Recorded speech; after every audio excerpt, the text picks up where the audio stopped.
the prominent post builder's son who was involved in the name of one of the MLAs from NCP Agitprop faction had also come to fore. So amidst all of this, when we speak of several such hit and run cases that are being reported in the state of Maharashtra, of course, in this case, when we speak of the case, it's not a hit and run case, but there were several allegations that were leveled when it comes to Pune Porsa case also, stating that the MLA in this case was being shielded. Now here again, of course, though we've heard about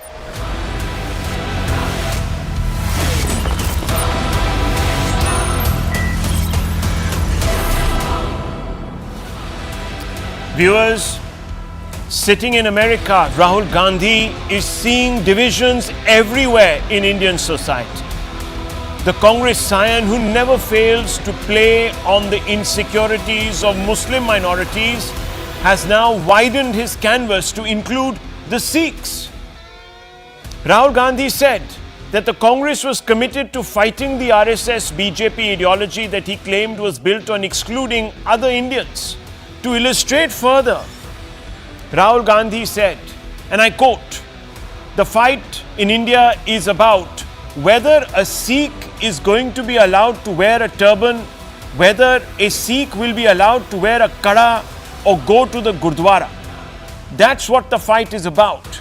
And it's not just for Sikhs, but for all religions," unquote. Listen to what Rahul Gandhi said, viewers. He, as a Sikh, is going to be allowed to wear his turban in India.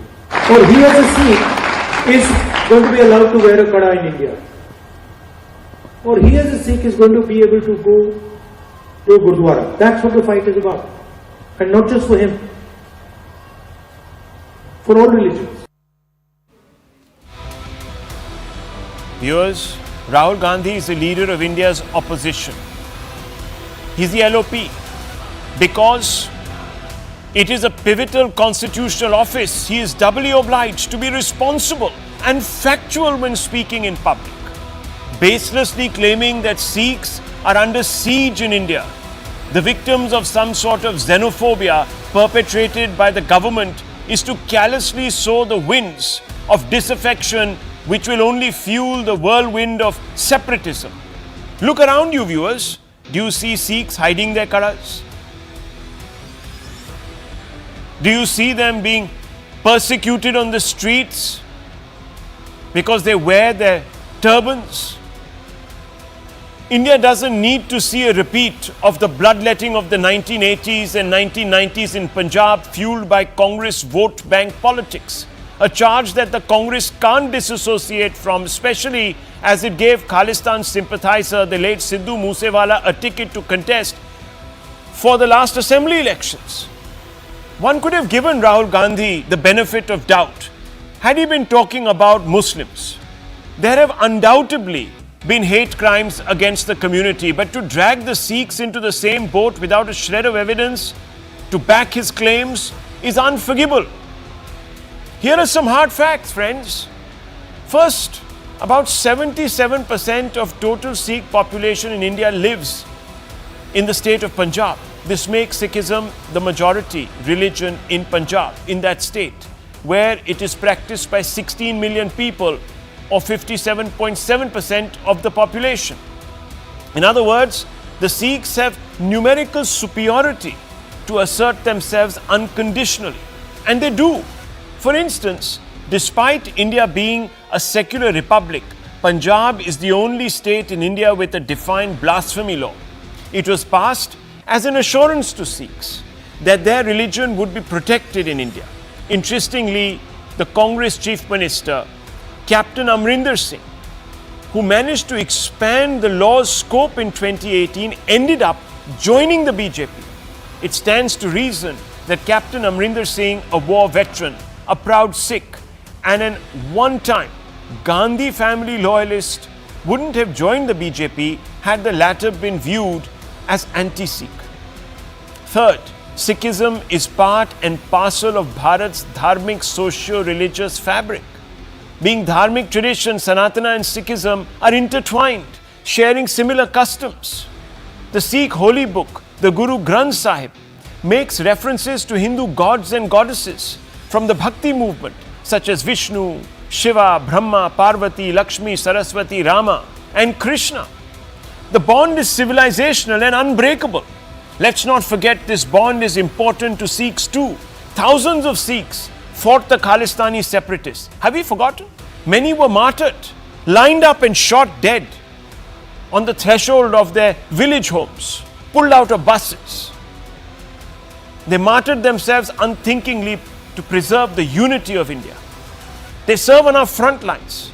KPS Gill, the super cop who cleaned up militancy, was a Sikh. Have we forgotten?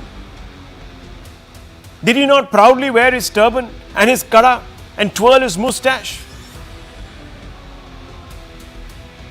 Viewers, the BJP, RSS and the Modi-led NDA have always promoted the interests of the dharmic traditions in India, especially Sikhism. In 2015, the Modi government set up an SIT and reopened 300 anti-Sikh riot cases, leading to the imprisonment of the guilty. For the first time, Modi government gave rupees 5 lakh each to 3,328 families of anti-Sikh riot victims.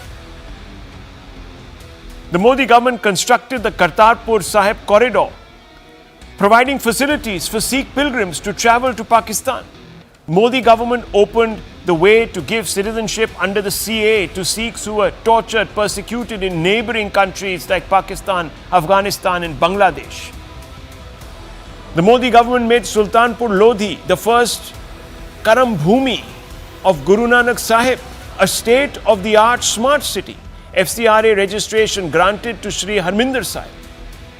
Following global Sangat participation, provided financial assistance under the Seva Bhoj Yojana. Modi government waived GST on langar items. In 2022, announced December 26 to be observed as Veer Bal Divas as a tribute to Guru Gobind Singh's sons. High-powered telescope for devotees to view Sri Kartarpur Sahib, located in Pakistan, and seek blessings was also set up.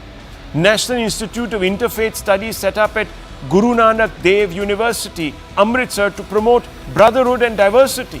Revocation of Article 370 has given equal rights to Sikh minorities in Jammu and Kashmir, which they didn't have. Domicile certificates issued for 1947 West Pakistan Sikh refugees as well.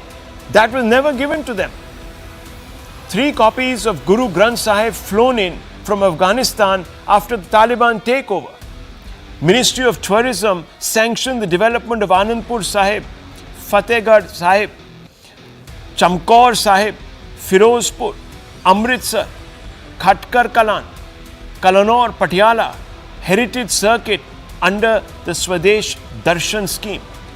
Modi government brought Jallianwala Bagh Memorial Amendment Bill 2019 to construct and renovate the National Memorial to restore the Sikh sense of historic pride in their contribution to the freedom movement. Prime Minister Narendra Modi used to disguise himself as a Sikh during the emergency, sporting a turban and kada. That's the picture on your screens, friends. For an individual who has always refused to sport the Muslim skull cap, opting to wear a turban says a lot about his disposition towards Sikhs and their faith. Importantly, the BJP liberally gives tickets to Sikhs. The Modi cabinet has Sikhs in important posts. Beyond government, Sikhs who wear their turbans and kadas with pride are also part of several institutions, both in public and private sector. Rahul Gandhi and the Congress has little moral authority to speak on Sikh security, viewers. Many Sikhs have pointed out the irony of Rahul Gandhi talking about the community's welfare when the only time ordinary Sikhs faced an existential crisis in India was under Congress rule. Don't forget that. These Sikh leaders aren't wrong. Here are more hard facts. Inaction and complicity is what the Congress governments have been guilty of. Then Prime Minister Rajiv Gandhi's statement, quote, "When a big tree falls, the earth shakes," unquote, was seen as justifying the violence. In May 2019, Sam Pitroda, when questioned on the 1984 anti-Sikh riots, set off a storm by replying, "So what?" Yes, he was replying to a question on the alleged involvement of former Prime Minister Rajiv Gandhi in the riots. He said, quote, "Ab kya hai 84 ka?" आपने क्या किया 5 साल में, उसकी बात करिए। 84 में हुआ तो हुआ। Here's another fact, viewers. Incitement. Jagdish Titler, senior Congress leader, alleged statement, quote, "We will teach them a lesson," unquote, was seen as inciting violence. When was he held guilty, viewers? 35 years later, just the other day. Can you believe it, viewers? Almost 4 decades later. Kamal Nath's alleged statement, quote, "Khoon da badla khoon nahi, badla khoon ka badla," unquote. Blood for blood, but not revenge for revenge, was seen as inflammatory. Kamal Nath, viewers, went from one height in the Congress scheme of things to another. Shielding culprits, Jagdish Titler and Kamal Nath were accused of involvement in the riots, but no action was taken against them. Congress leader Sajjan Kumar was accused of leading mobs, but was protected by the party till he was finally convicted over 3 decades later. Then there is a charge of inadequate compensation and support. 10,000 measly rupees was given as compensation. Many victims and their families were left without proper support or rehabilitation. It was siphoned off, viewers. Even that measly amount of money. Justice was delayed, and as you know, viewers, justice delayed is really justice denied.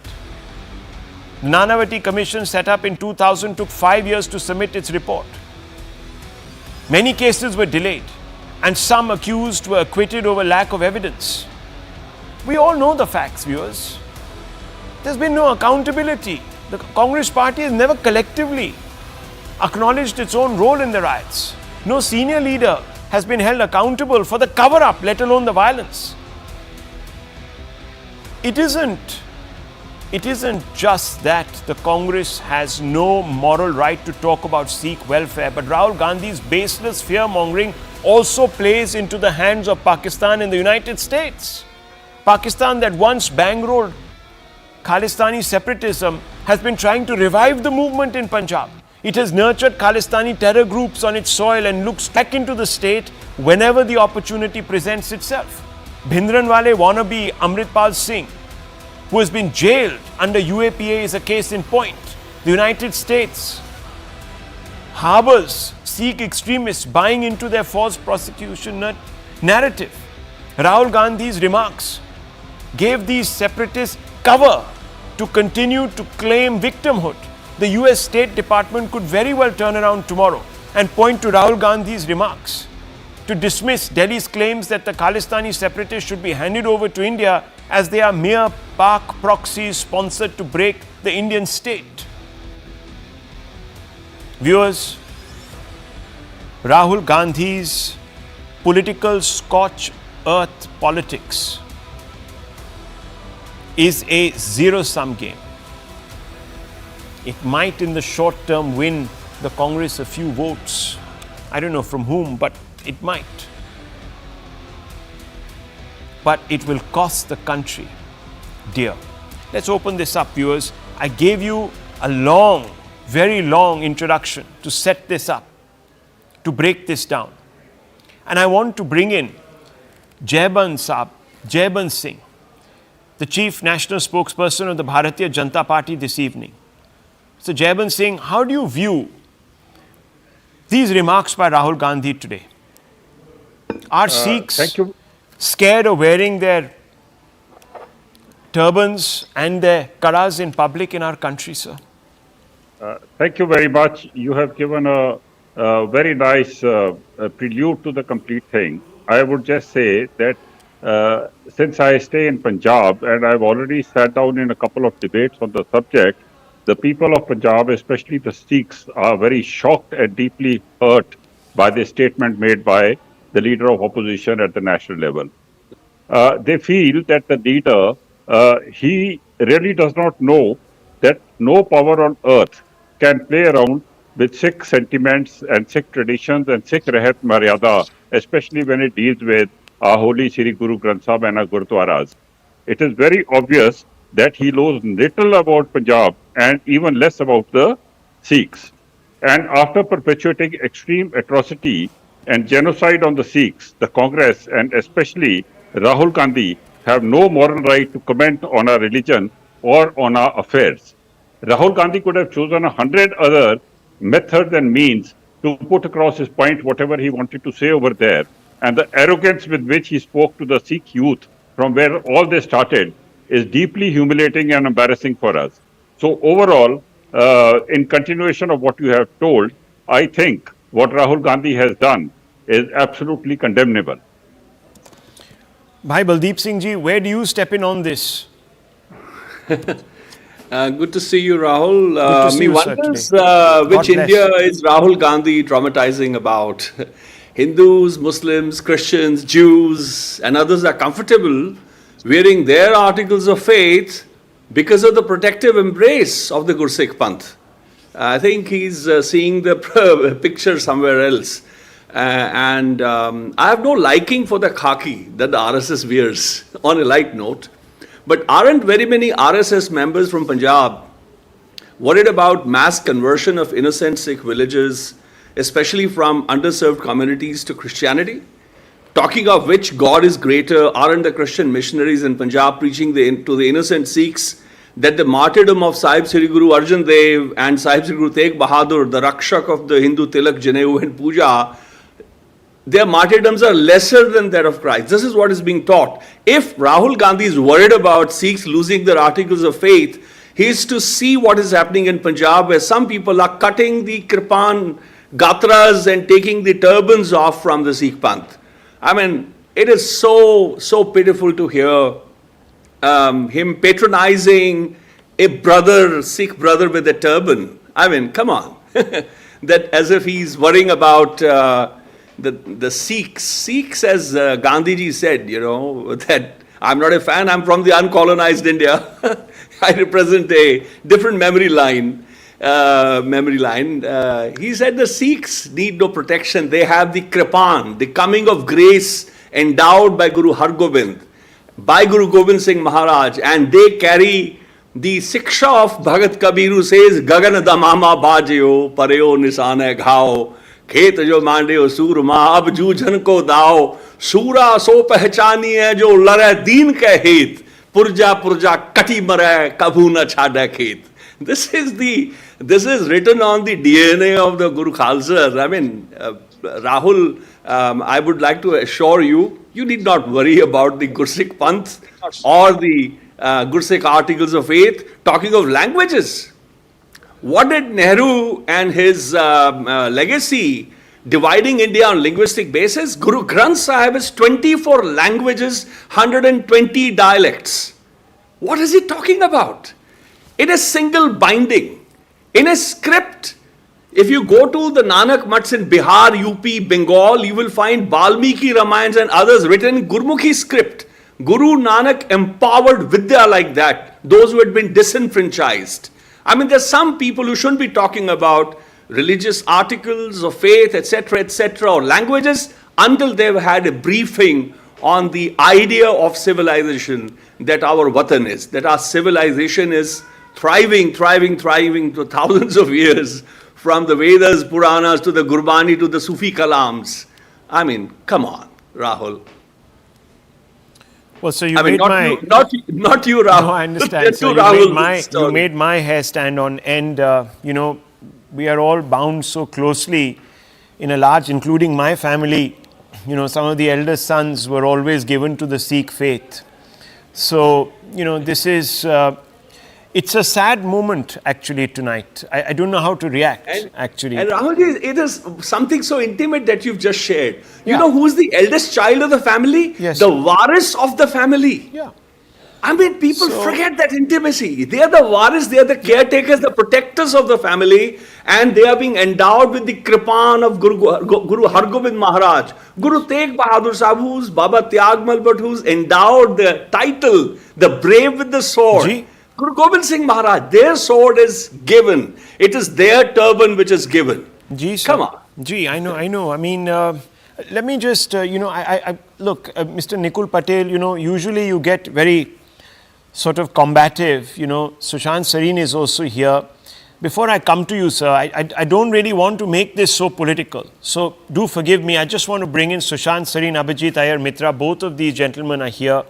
And I just want to understand, Sushant Sareen, from you first. Look, what is Rahul Gandhi playing at? Forget about, we might believe that he may not be well versed. Okay, for a moment, let's consider that fact. But let's assume that the people around him have given him a script. Now, who has written this script and who is he addressing really? What's going on here?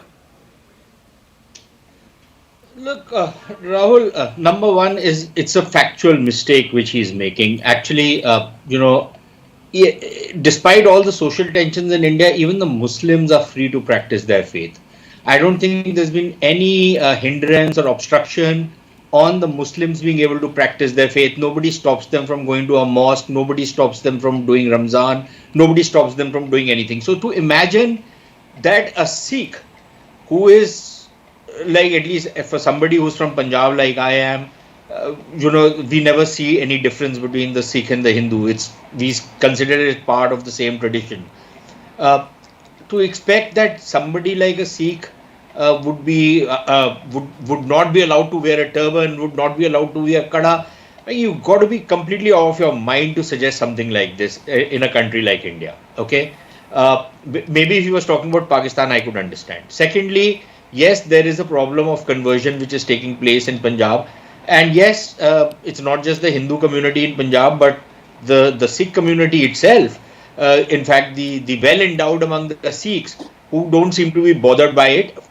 Perhaps for the same reason as Mr. Rahul Gandhi going to the US and pandering to a certain prejudice which some people in the United States might be having. Perhaps he's pandering to the Christian evangelist lobby out there by bad-mouthing Hindus and anything to do with Hindutva, Hindus, whatever you want to call it. You don't necessarily have to be a fan of the RSS. There are some good things about the RSS, some very good things. In fact, at the time when militancy was at its peak in Punjab, the RSS played a very, very important role in ensuring that the brotherhood between the Hindu and the Sikh does not go out of sync. So I think the RSS has a lot to commend itself. One can have problems with some of their antediluvian ideas, but this is a free country. People are entitled to their views. But the RSS has done some good stuff. But let's come back to the pandering that Mr. Rahul Gandhi seems to be doing.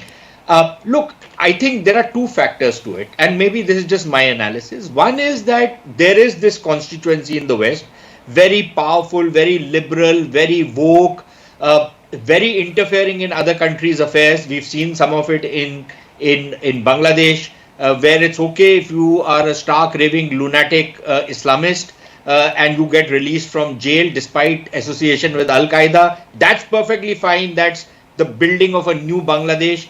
But heavens will fall on you if supposing some Hindu was talking about his religion or some Sikh was talking about his religion in India.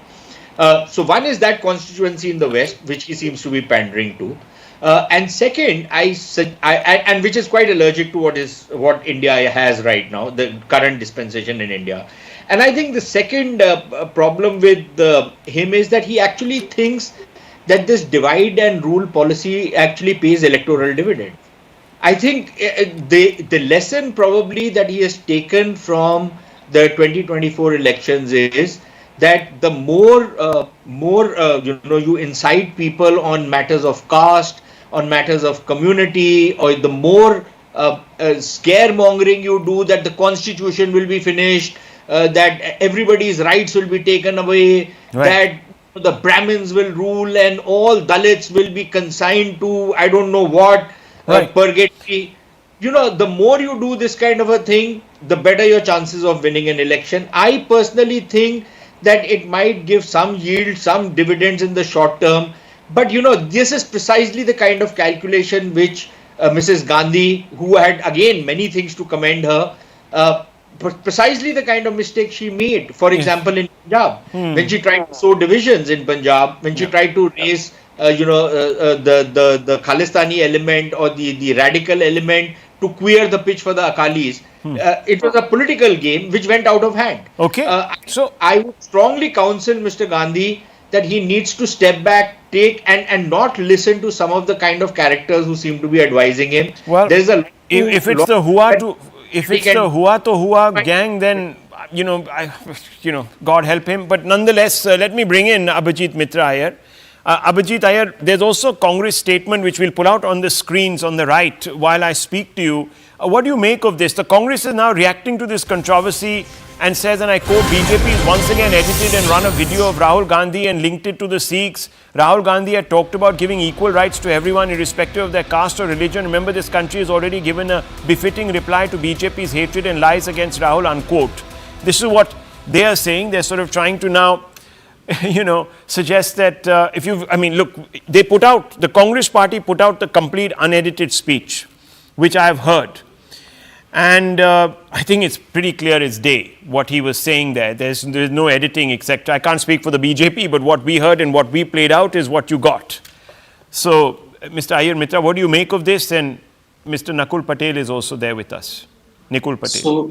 So Rahul, ever since Rahul Gandhi started speaking about teleprompters, I've always held that he should become the brand ambassador for a teleprompter company, because nobody is more in need of a teleprompter than Rahul Gandhi.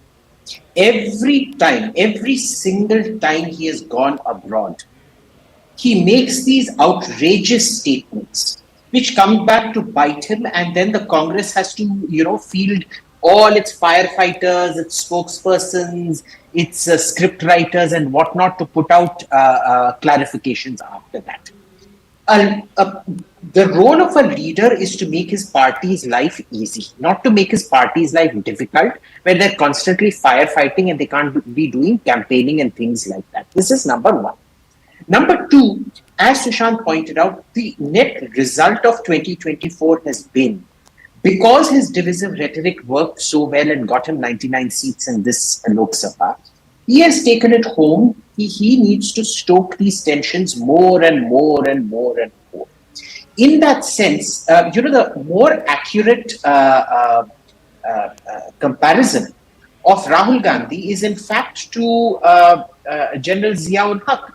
Zia-ul Haq started this whole sowing of division within Pakistan as if it wasn't divided before. And look at the loony bin that Pakistan has become today. All the centrifugal and centripetal forces of extremism that were encouraged have now come home to roost, and it's an emporium of terrorism. Rahul ultimately doesn't care what happens because it's everything for power. What it reeks to me of is desperation. The Congress had never budgeted. If you remember in the past, Mrs. Gandhi was out of power for 3 years?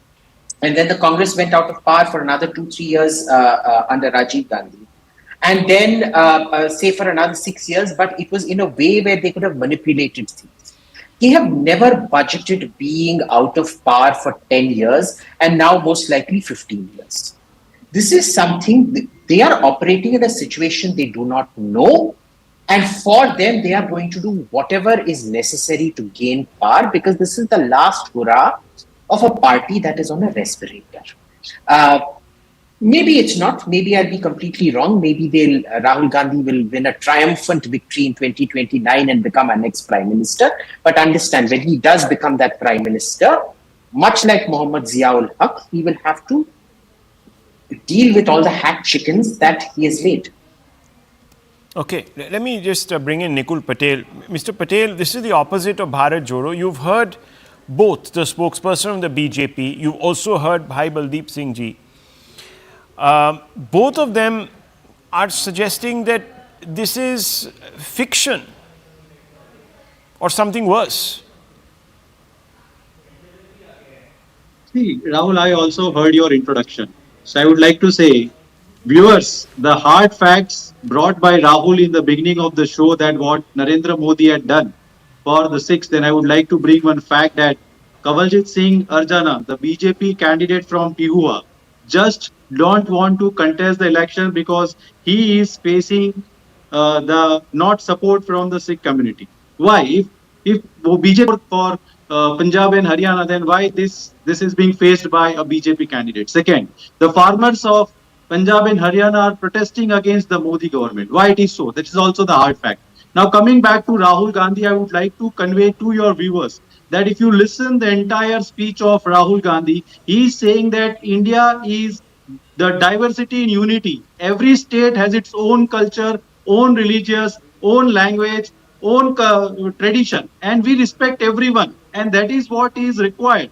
Now, a person sitting in front of him was from Punjab, and he is quoting an example that everyone who is in the India can practice their own culture, religion, and what is wrong in it. I don't understand there is anywhere disgrace of the country, nor he had tried to put anything against Sikh community. He was rightly telling that he is a leader of opposition, and the responsibility entrusted on him for next 5 years by the people of the country in 2024. I would like to make people together and not like Bharatiya Janata Party, who is coming with a single agenda of Hindutva and making Hindu Rashtra. That is what he was trying to communicate to the people, and I'd like to say this is what is the hard fact of his speech. Okay, Jaybant Singh, would you like to respond, sir? Yes, I would like to respond. Thank you very much. Firstly, I would like to thank all the panelists who have spoken so strongly in support of the Sikh community, which shows that the high esteem with which the nation holds our community, for which we are very grateful and very proud to.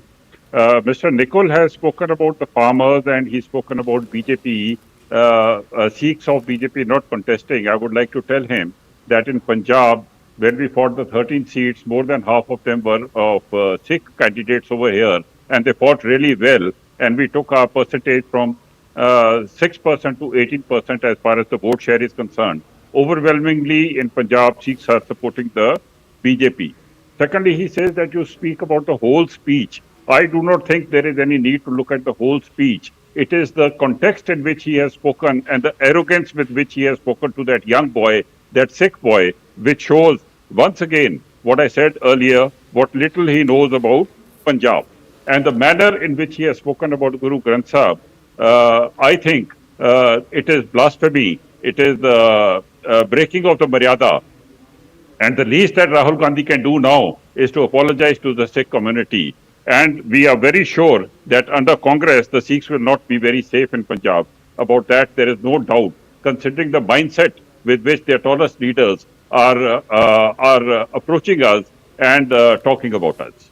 Okay, let me just come back to, yes, I'm coming back to you, Bhai Baldeep Singh ji. I just want to ask you, where is Rahul Gandhi coming from? I'm trying to get at that. Forget about, what he has said, whether it's right, wrong, how much of it is false, etc. What is he trying to do here? I think he's coming from Very ignorance. obviously, I mean, he's trying to create a very talking to divisive the gentleman atmosphere. leader who mentioned that he has said nothing. I mean, I'm quoting now from the Deccan Herald. Rahul Gandhi said, as they say, the fight is about whether a Sikh is going to be allowed to wear his turban in India or a kada in India, or he, as a Sikh, is going to be able to go to Gurudwara. That is what the fight is about. I mean, excuse me. What do I need to hear? Is that the fight? It's sheer ignorance. Somebody who knows not the political landscape of India, who has no idea about the history, and somebody who has no idea where the country is headed. But he's the leader of the opposition, sir. I mean, he's occupying a top constitutional post. That's the shadow prime minister. I'm shocked. I'm self-shocked. I mean, where does it come from? I guess it's ignorance, or he was maybe sleepwalking and sleep talking.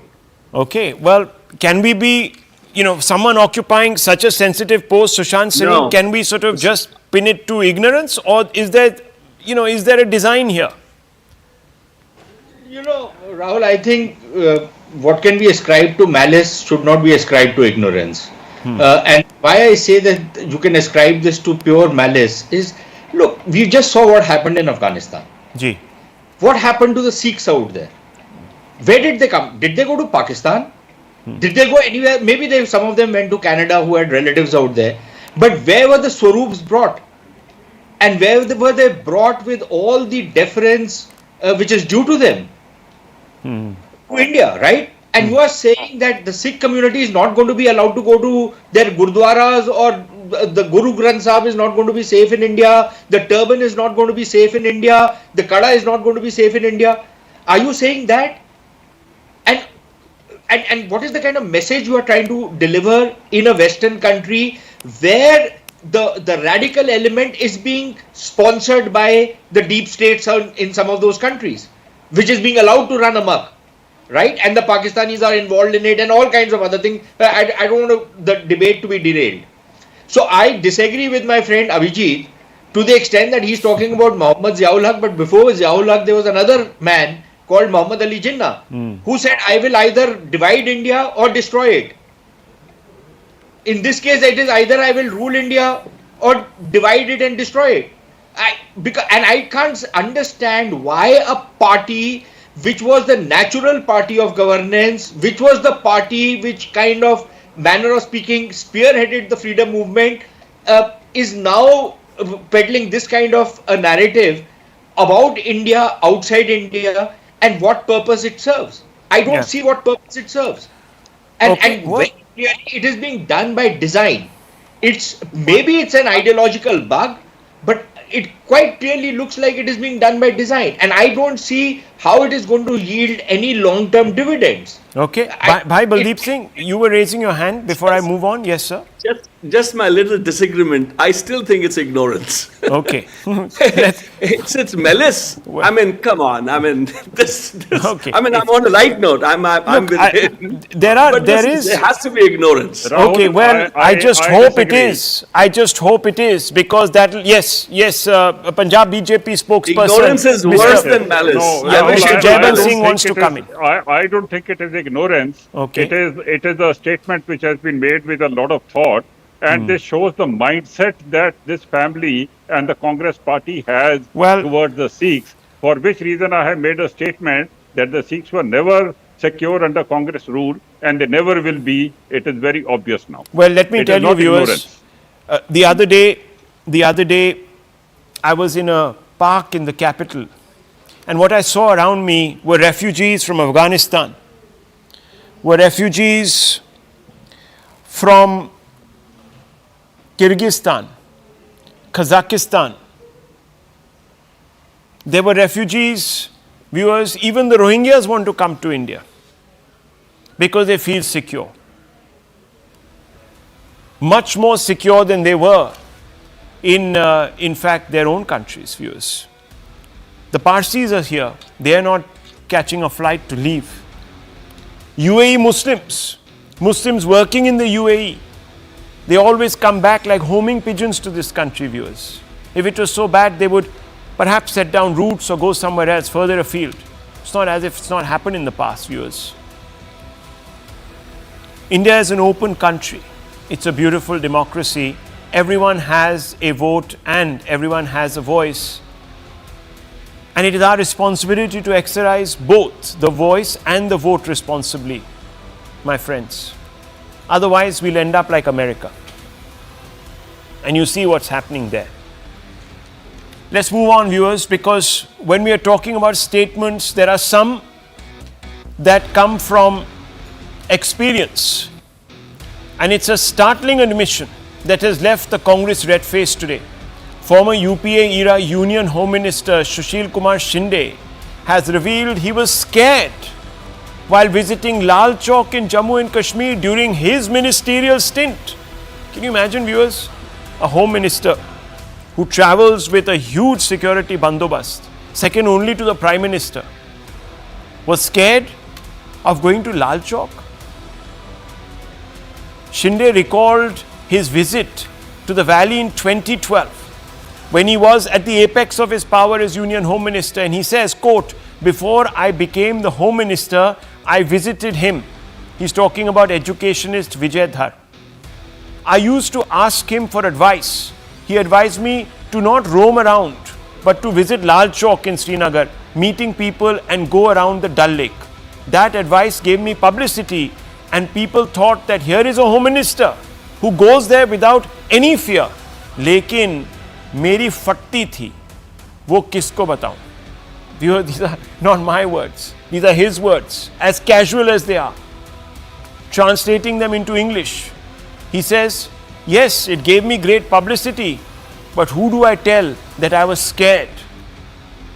I told you this just to make you laugh, but an ex-policeman can't speak like this, unquote. Viewers, listen to this. विजय भाई, जब मैं home minister था, उसके पहले मैं उनके पास जाता था, उन्होंने मुझे एक ऐसा असली एडवाइस किया कि सुशील बोले, तू इधर उधर मत भटक, तू लाल चौक में जाके वहां भाषण कर, कुछ लोगों से मिल और दल लेक में घूमते चलो ऐसा। और वो एडवाइस से मुझे बहुत कुछ पब्लिसिटी मिली और लोगों में एक ऐसा होम मिनिस्टर है कि जो बिना डर के वो जाता है, लेकिन मेरी वो किसको बताऊंगा। Viewers, we had to beep out that word. I'm told it's impolitic, but the BJP immediately jumped on Shinde's admission. The party pointed out that under the NDA, things have improved so much that even Shinde's boss can visit J&K like he did during the Bharat Jodo Yatra without fearing the consequences. The BJP credits the change to Prime Minister Modi, who abrogated Article 370 and Article 35A. Union Minister Piyush Goyal said during Congress's rule, even the Home Minister of the country was afraid of going to Kashmir. But now, under the leadership of Prime Minister Modi, the security of the nation is so strong that even opposition leaders play with snow in Kashmir without any fear. The reference obviously is to Rahul Gandhi, who went on his Bharat Jodo Yatra at the peak of winter. The UPA era Congress minister's comment throws up important questions. Did UPA deal with the Islamist threat in Jammu and Kashmir from a position of fear and weakness? Was UPA hesitant to take tough calls like abrogation of Article 370 and 35A because it feared an Islamist backlash? Had they surrendered really to the street? Did UPA not have confidence in Bharat's brave forces to thwart terrorism and defeat it? Viewers, that perhaps is the most pertinent question here that needs to be asked. As Home Minister, you're in charge really of internal security. This is such a striking vote of no confidence in your own forces. Are you saying that Indian forces could not have secured the personage of the Union Home Minister Sushil Kumar Shinde? He didn't have confidence in his own forces? Viewers, think about this, the implications of what this man is saying. And let me bring in Major General G.D. Bakshi straight into this. General Bakshi, this gentleman says that he would be so scared, he would quake in his shoes. What does this tell you about the Congress? You know, Rahul, as you very rightly pointed out, this gentleman was the Home Minister of India, charged with providing security and succor to that state. The simple fact is the most visible change in Jammu and Kashmir post the removal of Article 370, the most optic change that one can easily notice as first glance is that same Lal Chowk. I remember, you know, when people used to be beaten black and blue, when some brave daring boys from Delhi and other places in India wanted to go and hoist the tricolour in Jammu and Kashmir, they were beaten black and blue, they were set upon by the J&K police of that particular era. Today that place is awash with tricolours. Today you go to the bank of the Dal Lake and you will find every shikara bears a tricolour. I mean, there's a festive outburst or outbreak, you know, like the daffodils have in that Wordsworth's very famous poem. It is awash with tricolours. That is the change. There is no stone pelting there now. Yeah. Whereas the previous state government, especially under Mahathirma Mehbooba Mufti, they used to collect the stones and hand them back to the stone pelters to pelt again on the security forces the next day. All that has been brought to a stop for the simple reason, Rahul, that the Indian state has super saturated Kashmir with force levels. And God is always on the side of the big battalions.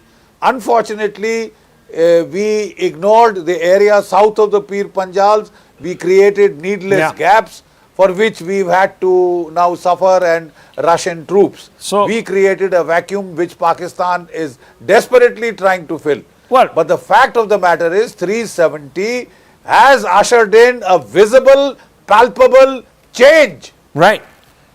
So let me bring in Mr. Iyer. Mr. Iyer, I'm sorry I have to use this colloquial expression. I know that it's probably not family friendly, but fatli unki. Obviously, I mean, it sums it all up, doesn't it? That the Congress was so scared of asserting India's national interest because it had some, appeasement politics and it was just generally scared. I mean, what is going on? It was more than just appeasement politics, Rahul. Remember, the entire problem out here was started because of a rigged election in which the Congress tied up with Farooq Abdullah. We all remember that. Yes. And that was the only real rigged election in India, which was 87. such transparent rigging. Yeah. Such incredibly transparent rigging. Everybody who lost that election or was denied a seat basically crossed the border and became a terrorist. Syed Salahuddin contested that election, if you remember. Right? And he was driven off and made this leader by who? By Rajiv Gandhi and Farooq Abdullah himself. The family ties between the Abdullahs and the Gandhis run very, very deep. It is very strong. It has gone back to the past. So there was this one thing that, we will continue to keep our friends in power. This misguided sense of loyalty. Why was it that the Congress never thought of abrogating 370? The Congress is always constitutionally much more dexterous. Congress leaders are extremely good lawyers. Several of them are. Some of our best lawyers in India come from the Congress. And you think they'd never thought this out. How is it that the state of insurgency has been brought to an end by this government? And it was never even considered by the previous government. Please don't tell me the Congress did not know how to end an insurgency. The Congress knows very well how to end an insurgency because it was under the Congress that the Punjab insurgency was broken and ended. Insurgency, terrorism is insurgency. It is not. Because remember, Beyant Singh, the Congress chief minister, was killed well after the insurgency was over. There will always be extremely violent events in the tail end of an insurgency. The clearest sign that they actually know something else but say something else is the fact that Rahul Gandhi was going around without a security guard, without any body armor, without whatever in Lal Chowk, going around meeting people, shaking hands and things like that. What really upsets all these people is that, Kashmir was a cash cow. It was a cash cow of corruption and because it was a conflict economy. In a conflict economy, funds for confidential informants and things like that can be siphoned off. The government would consistently announce building projects. Every chief minister would come and say a new palace is being built, a new building is being built, and Kashmiri craftsmen will be employed, and 90% of the funds used to be siphoned off. We all know this very, very well. When Amit Shah was talking about cement prices, this was an allusion to that kind of corruption that happened. 55% of the population was dependent on the security forces in one way or another. So the gravy train ended. Today, Rahul. Yeah, the gravy train has not only ended, people have self-respect. Right. Kashmir hotels today, average 5-star in Kashmir is 5 times more expensive than an average 5-star in Delhi. Okay, let me 3 stars are selling at more than let me ask Nikul Patel. 5 stars in Delhi. Nikul Patel, अब तो आप लोगों की to paraphrase Mr. Shinde, फटती तो नहीं है ना? अब तो नहीं है. अब तो सब ठीक हो गया. या अभी भी फट रही है? See, I would like to say that. No, please answer the question, because either Mr. Shinde had no faith in the security force. I don't know how to interpret this statement. Can you explain it to me? Why was he quaking in his boots, sir? Rahul, would you like to allow me to speak? Then I will be able to answer. Will you respond to the question? Yeah, I am responding to your question only, I think. See, Congress had never afraid of anything, and if you likely see from the war that happened with Pakistan, China, or whether it is fighting terrorism. Now you are quoting the statement of Shindeji. I think you can listen the entire speech. Okay. Now that fame. Okay. Now, Mr. Patel, I have to stop you there. This whole business of trying to once again obfuscate. Let me tell you how Congress was so scared, viewers. After 26/11, a top military commander came out. A top military commander came out, and General Bakshi will tell you this. He said we should not strike across the border. That's what he said. We should not strike across the border because it will be seen as a massive jingoistic. No. Hang on. One second. Mr. Patel, please. That is what I am feeling. Mr. Patel, allow me. Okay, I'm wrapping it up. I don't want to. If someone is going to tell me that Mr. Now Shinde has been ill-quoted, misquoted, and all that, sir, please spare us. We are not fools. Thank you very much. I just want to say, viewers, after 26/11, a top army commander said, please exercise the option of striking across the LOC. It was not considered. Why? Why, viewers? Think about that. The right stand coming up.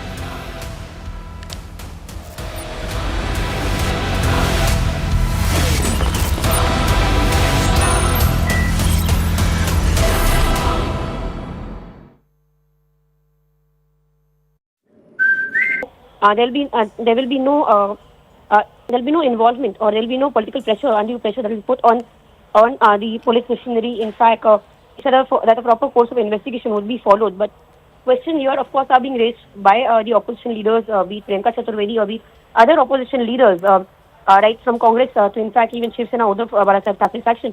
All of them have said that in this case, if it was someone belonging to Mahavikas Aghadi, which means from the NCP Sharad Pawar faction or from the Shiv Sena Uddhav Bharat Thackeray faction, there would be a false narrative that could have been that could have been built around this entire case. But here, because it is the son of the state chief, is where the mechanism will be used to shield Sanket Bhawanpule. Yes. Now we are cutting across to another breaking input and shifting our focus to Maharashtra, where an Audi car hit 2 to 3 cars in Nagpur this morning.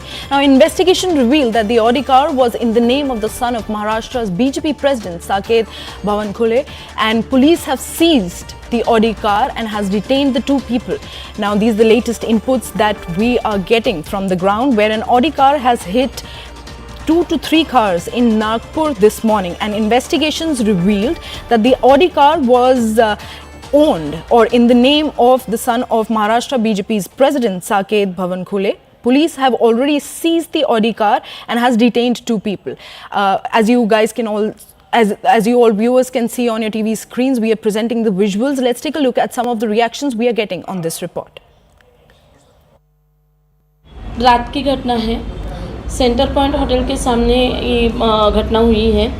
एक car ने 2 car और एक bike को dash करके वो भाग गई है और भाग गई थी। जख्मी कोई नहीं था उसमें, और उसका गुना दाखिल कर दिया है। दोनों आरोपियों को अरेस्ट भी कर लिया है और मेडिकल जांच भी करवा ली है। आगे की कार्रवाई चालू है और आरोपी के नाम अर्जुन हावरे और रोनित चिंतनवार है।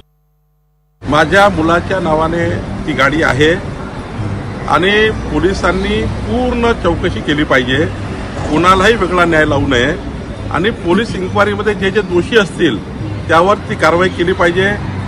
मी कुठल्याही पोलीस यंत्रणेशी आता बोललो नाही, त्यांना जे आढळेल सीसीटीव्हीमध्ये किंवा जे काही त्याच्यामध्ये गुन्हा दाखल होईल तो सर्वांसाठी न्यायासारखा असला पाहिजे, कोणी राजकारणाचा असो कोणी असो। पण मला जे वाटतं पोलिसांनी पूर्ण इन्क्वायरी केली पाहिजे, सीसीटीव्ही सर्व्हेलन्स तपासले पाहिजे आणि योग्य कारवाई केली पाहिजे। सुदैवाने या अपघातामध्ये परमेश्वराच्या कृपेने कोणालाही त्या ठिकाणी जीवितहानी किंवा काही झाली नाही। मी परमेश्वराचे आभार मानतो, पण ॲक्सिडेंट मात्र याची चौकशी झाली पाहिजे असं मला वाटतं। Well, joining us live for more details is Yasha. Very good morning, Yasha. Are there any reports of injuries in this entire accident, and what is the extent of damage to the other cars involved in the incident? So yes, when you speak of this very case, there have been several cars that have met with an accident along with this Audi car. Now, one was a Polo, the other one was a Maruti car. Now, this accident in fact took place at Kachipura Chowk. This Kachipura Chowk is in Nagpur. In fact, this incident took place in the wee hours of Monday, following which the person who was driving the Audi has been arrested. Now, your details that emerge in this case in fact speak about how the person who's been arrested in this case was in fact the driver of Chandrasekhar Bhawanpule's son, and apart from that, another passenger has also been arrested. But there were totally 5 people in the car, of which when we speak of the other 3 people, they've all fled. When we speak of Sanket Bhawanpule was also present in the car, is what we hear from our sources. However, there's no confirmation about whether he was behind the wheels or not. So here, as of now, details emerge speak about how it was the driver of Sanket Bhawanpule who was behind the wheels, and he has been arrested. Details also emerge speak about how there was a party that took place the previous night, which is where this accident took place. Those who've been injured have met minor injuries. There have been no major injuries when it comes to the accident in this case. In fact, those who've been injured have also registered the FIR in this case. Now, of course, we've also seen the details emerge and how Bhawanpole.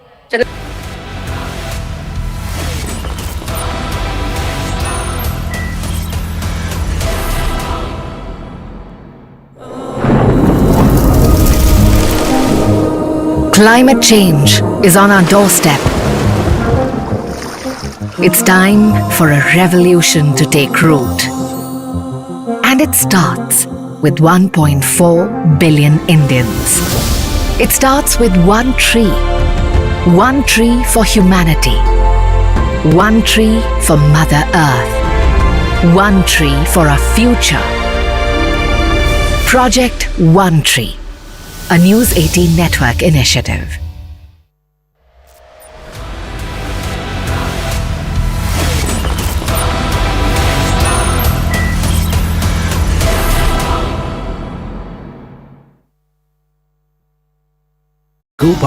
BJP chief had also mentioned that those who've been involved in this should not be spared and there'll be no political involvement in this case.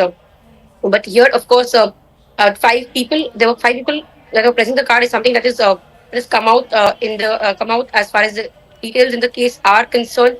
As of now, Nagpur police is investigating this case and those who've been arrested are being questioned. Yes.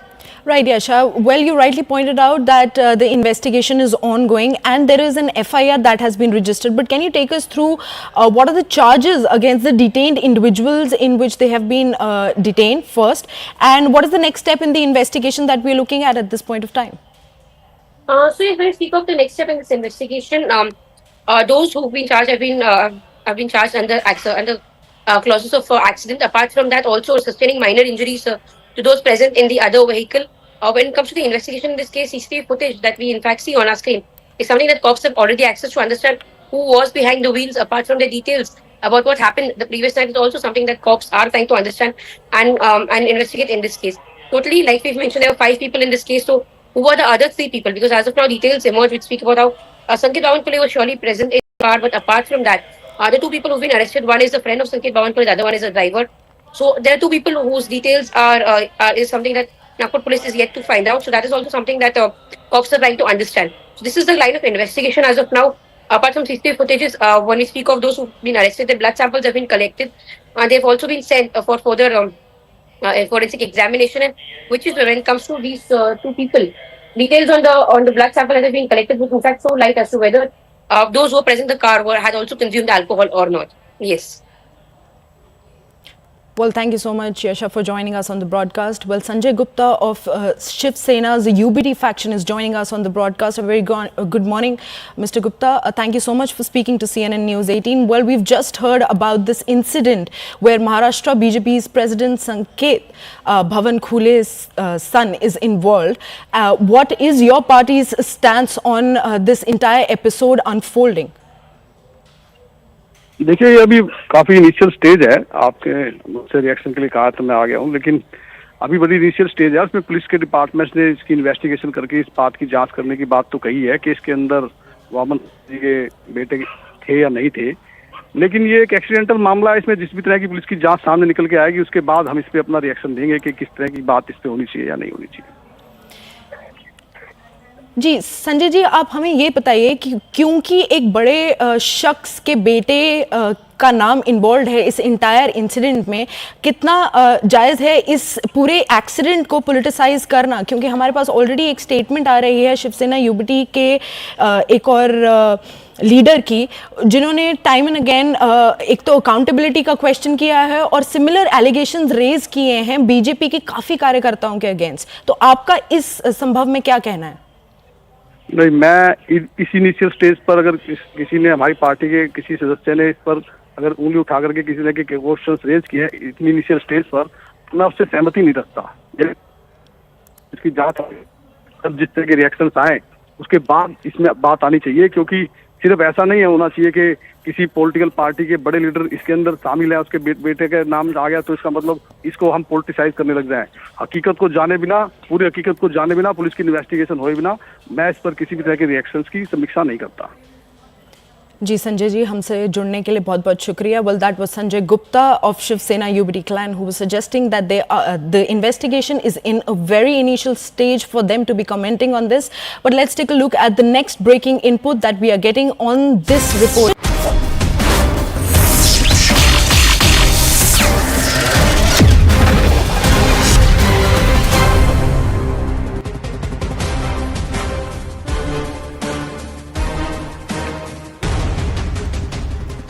Namaste, Jai Hind, and welcome to this edition of The Right Stand. I'm Anand Narsimhan. Ladies and gentlemen, the violence in Manipur continues to be our top focus here on The Right Stand, and we've been continuously tracking this story, which could have serious repercussions